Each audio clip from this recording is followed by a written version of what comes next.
Hi guys! Welcome sa enginerdmath channel. Sa video na to ay tuturo ko sa inyo ang solving systems of equations in 3 variables. So kung gusto nyo itong matutunan, just keep on watching.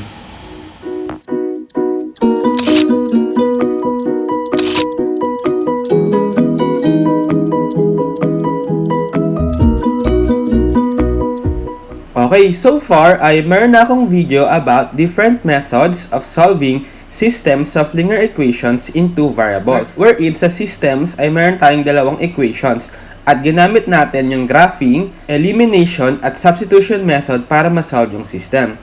So this time ay itatakal ko naman kung paano mag-solve ng systems of equations in 3 variables. Meaning, dahil meron tayong 3 variables, dapat meron din tayong tatlong equations na isa-solve. So, this time, gagamit tayo ng variable na x, y, z, coordinate. Okay, so, sabi, to solve systems of equations in 3 variables, say x, y, z, we must have 3 equations and find the triple coordinates x, y, z that will satisfy the 3 equations. So, yun na nga. Dahil meron tayong 3 variables, dapat meron din tayong tatlong equations. Okay? So, dito sa pag-solve natin ng systems of linear equations in 3 variables, usually gagamit tayo ng elimination method. So, bubuo tayo ng iba't ibang equations and through that equations, may eliminate natin yung isang variable at a time. Okay, so i-illustrate ko sa inyo kung paano gawin to. So, let's solve some examples. So, solve the systems of equations in 3 variables. So, 1, we have x plus y minus z is equal to 4, x minus 2y plus 3z is equal to negative 6, and 2x plus 3y plus z is equal to 7. So, ang goal dito sa pagsasolve ng systems of linear equations in 3 variables ay maka-eliminate muna kayo ng isang variable na sa tingin nyo ay madaling i-eliminate. At gagamitin nyo yung bawat tatlong equations para magawa yon. So, let's say, ito yung equation 1, equation 2, equation 3. So, eliminate natin, let's say, itong x kasi madali lang. Kasi dito sa first and second equation ay 1 lang yung numerical coefficient nila. So, try natin. X plus y minus z is equal to 4. X minus 2y plus 3z is equal to negative 6. So, base dun sa video ko about elimination method by addition, dapat additive inverse yung numerical coefficients nung x na eliminate natin. So, multiply ko tong taas by negative 1. So, magiging negative x minus y plus z is equal to negative 4. Okay, so pwede na nating i-add. So, add na natin to tsaka ito. So, x plus negative x is 0 na nga. Negative 2y plus negative y is negative 3y. 3z plus z is positive 4z equals negative 6 plus negative 4 is negative 10. Okay, so therefore, meron na tayong negative 3y plus 4z is equal to negative 10. Pangalanan natin to, let's say, equation 4. And then, ang goal natin ay makabuo pa tayo ng isang equation such that yung variable lang ay y at z para ma-transform natin into systems of linear equations into variables. Itong fourth equation, tsaka yung bubuuin pa nating pang fifth equation. So, this time, gamitin naman natin itong equation 1 tsaka equation 3. So, we have x plus y minus z is equal to 4. 2x plus 3y plus z is equal to 7. Eliminate uli natin si x. So, eto, i-multiply natin by negative 2 para additive inverse na yung numerical coefficients ng x. So, parang magiging negative 2x minus 2y plus 2z is equal to negative 8. So, pwede natin uli i-add. So, may eliminate na natin dito si x. So, 2x plus negative 2x is 0. Then, 3y plus negative 2y is y. Z plus 2z is positive 3z. And then, 7 plus negative 8 is negative 1. So, therefore, we have y plus 3z is equal to negative 1. Pangalanan natin to as equation 5. So, mapapansin nyo, nakabuo tayo ng dalawang equations, equations 4 at 5, in 2 variables lang na y at z. So, pag ginamit natin yung elimination method uli or substitution method, masasolve na natin yung y at z. So, parang, pagsamahin ko yung equations 4 at 5, so, y plus 3z is equal to negative 1. So, dito ngayon tayo magsasolve ng variable y at z. So, anong gusto yung method gamitin natin? Elimination method na lang. So, multiply natin itong fifth equation by 3 para parehong numerical coefficients ng y, additive inverse, para madali nating ma-eliminate yung isang variable na y. So, we have 3y plus 9z is equal to negative 3. Okay, so pwede na nating i-add dito sa equation 4. So, negative 3y plus 3y is 0 na nga. So, we have 4z plus 9z is positive 13z equals negative 10 plus negative 3 is negative 13. So, therefore, we have 13z is equal to negative 13. Sasolve natin dito si z by dividing both sides by 13. So, we have z is equal to negative 13 divided by 13 is negative 1. Okay, so, may z na tayo. So, masasolve naman natin ngayon dito si y kahit saan dito sa equations 4 at 5. So, ito na lang equation 5 kasi mas madali. So, y plus 3z is equal to negative 1. Given that z is equal to negative 1, substitute natin si z na negative 1 dito. Masasolve natin si y. So, y plus 3 times z is negative 1, substitute equals negative 1. So, we have y plus 3 times negative 1 is negative 3 equals negative 1. So, y is equal to negative 1 transpose si negative 3, positive 3 sa kabila. So, therefore, y is equal to negative 1 plus 3 is positive 2. So, therefore, meron na tayong y. Paano natin masasolve si x? So, gamitin natin kung alin man yung madaling equation dito sa equations 1 to 3. So, ito na lang. Yung x plus y minus z equals 4. So, x plus y minus z equals 4. So, substitute na natin yung nakuha na nating value ng y at z na 2 tsaka negative 1. So, x plus y is 2 minus z is negative 1 is equal to 4. So, parang we have x plus 2 plus 1 is equal to 4. X plus 3 is equal to 4. Therefore, x is equal to 4 transpose 3 minus 3. X is equal to 4 minus 3 is 1. So, therefore, ito yung solutions natin. X is equal to 1, y is equal to 2, and z is equal to negative 1. So, we have the coordinate 1, 2, negative 1. So, pwede nyo rin i-check itong tatlong values na to for x, y, at z doon sa mga original equations dapat magsasatisfy. Or ngayon, ituturo ko sa inyo via calculator kung tama yung nasolve natin. Okay? Okay, using calculator, punta kayo sa mode 5, 2. Okay, so, i-input nyo dito uli yung mga numerical coefficients nung x, y, at z, pati nung constants nung bawat equation. So, doon muna tayo sa equation 1, yung x plus y minus z is equal to 4. So, sa x, 1, sa y, 1, sa z, negative 1, and then sa constant ay positive 4. Okay? Then dun sa equation 2, x minus 2y plus 3z equals negative 6. So, we have x1, y negative 2, z is 3, and for the constant, negative 6. Okay?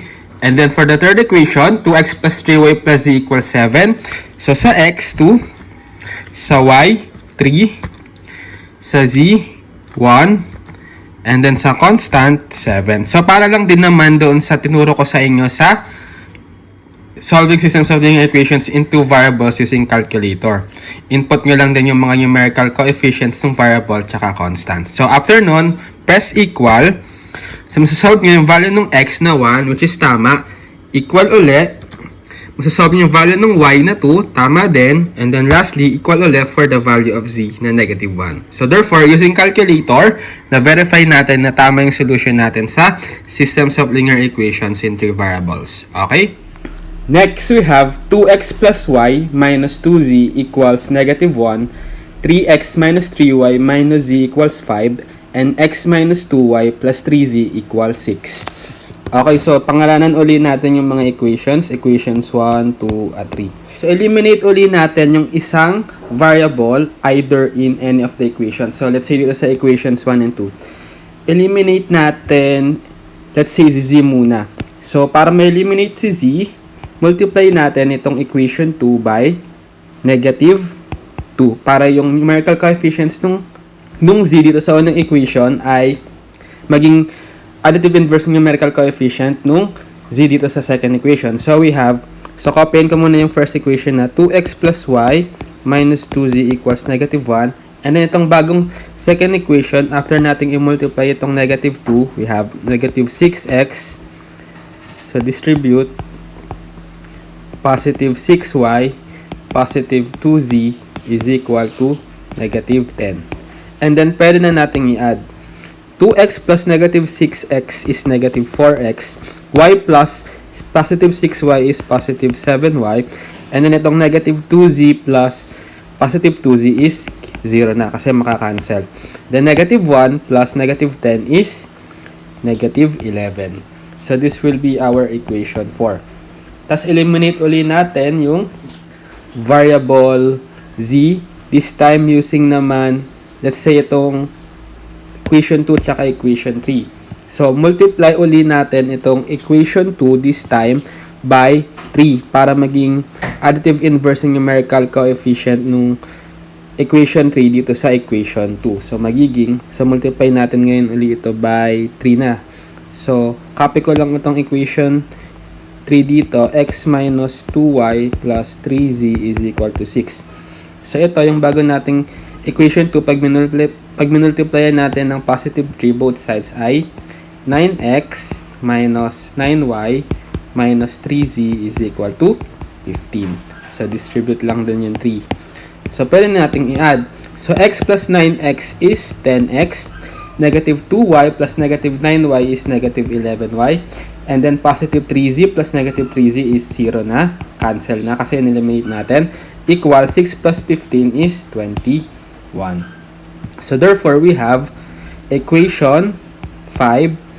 10x minus 11y equals 21. So, pagsamahin natin na negative 4x plus 7y equals negative 11, equation 4, tapos itong equation 5, 10x minus 11y is equal to 21. Okay, so, it's up to us kung anong gusto nating eliminate. So, let's say, eliminate natin itong x. So, para magpareho sila ng numerical coefficient or additive inverse, i-multiply natin itong equation 1 by 10, tapos equation 2, or equation 4 by 10 or equation 5 by 4 para maging LCD ng 4 tsaka 10 is 40. So we have distribute negative 40x plus 70y is equal to negative 110. And then ito, 40x minus 44y is equal to 84. So pwede natin i-add para makancel itong si x. So negative 40x plus 40x is 0 plus 70y plus negative 44 is 26y equals negative 110 plus 84 is what? Negative 26. So therefore we have 26y is equal to negative 26. Divide both sides by 26. We have y is equal to negative 26 divided by 26 is negative 1. So therefore we have the value for y as negative 1. And then, let's try to solve z by using any of the equations in 4 at 5 by substituting y equals negative 1. So, ito na lang yung negative 4x plus 7y is equal to negative 11. So, substitute natin yung y na negative 1 sa y dito. Negative 4x plus 7 times negative 1 is equal to negative 11. So, we have negative 4x. 7 times negative 1 is negative 7 equals negative 11. So, we have negative 4x is equal to, transpose dito si 7, magiging negative 11 plus 7. We have negative 4x is equal to, negative 11 plus 7 is negative 4. So, divide both sides by negative 4. We have x is equal to positive 1. Okay, so therefore, meron na tayong x at y. Ngayon, balik tayo dun sa mga original equations para masolve natin si z. So, pili kayo dyan. Anong gusto nyo? Ito na lang yung equation 1. So, we have 2. Substitute natin itong value ng x na 1 tsaka y na negative 1. We have. So, 2x. So, we have 2 times 1 kasi x is 1 na nakuha natin plus y na nakuha natin is negative 1 minus 2z equals negative 1. So, simplify. 2 times 1 is 2 minus 1 minus 2z is equal to negative 1. 2 minus 1 is 1, minus 2z is equal to negative 1. So, transpose ko dito si 1, magiging negative 2z is equal to negative 1 minus 1. So, negative 2z is equal to negative 1 minus 1 is negative 2. Divide both sides by negative 2, we have cancel si negative 2. Z now is equal to positive 1. So, therefore, nasolve na natin yung solution. X is equal to 1, y is equal to negative 1, and z is equal to 1. Or the coordinate 1, negative 1, 1. Okay, so check ulit natin sa calcu kung tama ba yung nakuha nating solution. Okay? Okay, punta ulit tayo sa mode 5, 2. Okay, so input natin yung numerical coefficients ng x, y, z, tsaka ng constant dun sa tatlong equation. So, dun muna tayo sa first equation, 2x plus y minus 2z equals negative 1. So, we have 2, 1, negative 2, and negative 1. Okay, then sa second equation, we have 3x minus 3y minus z equals 5. So, we have 3, negative 3, negative 1, and 5. Okay, next, yung last, x minus 2y plus 3z equals 6. So, we have 1, negative 2, positive 3, and 6. Then, press equal para masolve natin yung value ng x, y, at z. So, therefore, x is 1, y is negative 1, and z is negative 1. So, therefore, tama yung solution natin by using calculator. Okay? Okay, so I think that's it for this video, solving systems of equations in 3 variables. So basically, wala naman siyang fixed process sa pagsosolve ng systems of equations in 3 variables. Bahala kayo kung anong procedure ang gagawin nyo as long as makapag-eliminate kayo ng variables one by one through elimination method. Okay?